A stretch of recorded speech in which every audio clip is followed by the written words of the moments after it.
लिखां तो ते कहणो अमर मातरा नू, लिखां तो ते कहणो अमर मातरा नू।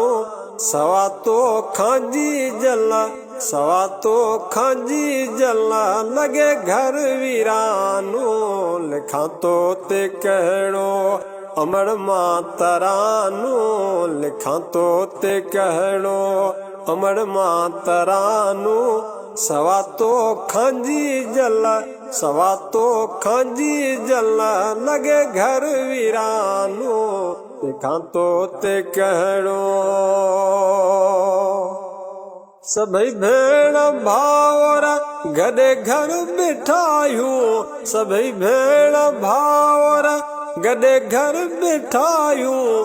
कयूं कीअं पूरो उन्हीअ जो पैमानो, कयूं कीअं पूरो उन्हीअ जो पैमानो।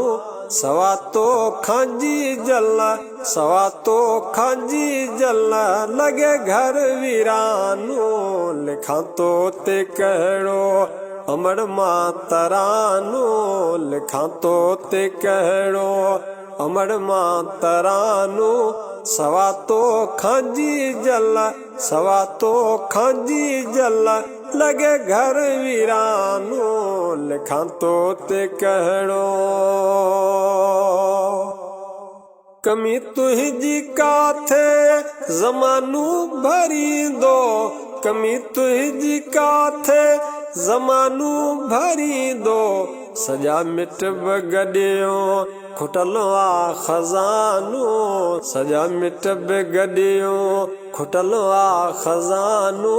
सवा तो खांजी जला, सवा तो खांजी जला, लगे घर वीरानू।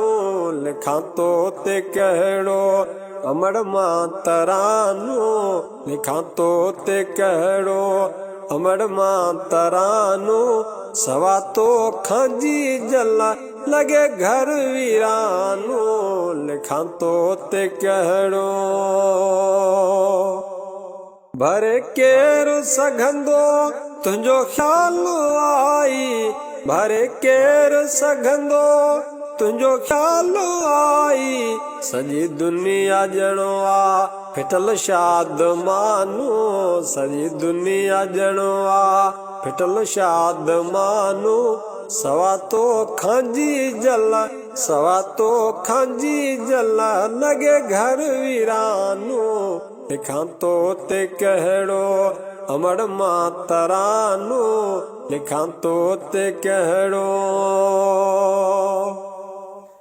छॾे खट वई छो लगे घर थो सुनसान, छॾे खट वई छो लगे घर थो सुनसान। वसायो किथे थी अमर आस्तानू, वसायो किथे थी अमर आस्तानू। सवा तो खांजी जला, लगे घर वीरानू। लिखां तो ते कहणो अमर मातरा नू, लिखां तो ते कहणो शेर शायरी में अज़ीज़ तोखे सारे, शेर शायरी में अज़ीज़ तोखे सारे।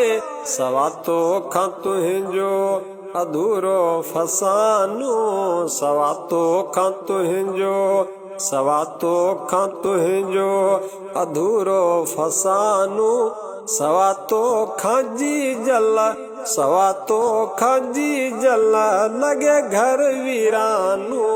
लिखां तो ते कहणो अमर मातरा नू, लिखां तो ते कहणो अमर मातरा नू। सवा तो खांजी जला, सवा तो खांजी जला, लगे घर वीरानू। लिखां तो ते कहणो अमर मातरा नू, लिखां तो ते कहणो